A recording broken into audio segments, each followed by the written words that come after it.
หลักวนรั่วนะครับแบบนี้สอบถามหน่อยครับพี่นี่ครับข้างบนไม่รู้ซึมอะไรเนี่ยรั่วออกมาอย่างนี้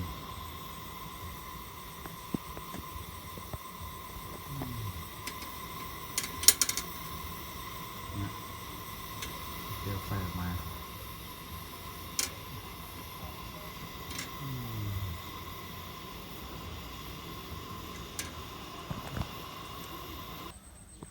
สอบถามพี่ๆผู้รู้หน่อยครับการแบบนี้หลักวนรั่วหรือเปล่าครับมีไฟออกมาตรงหลักวนแล้วก็ตรงเจ้านมหนู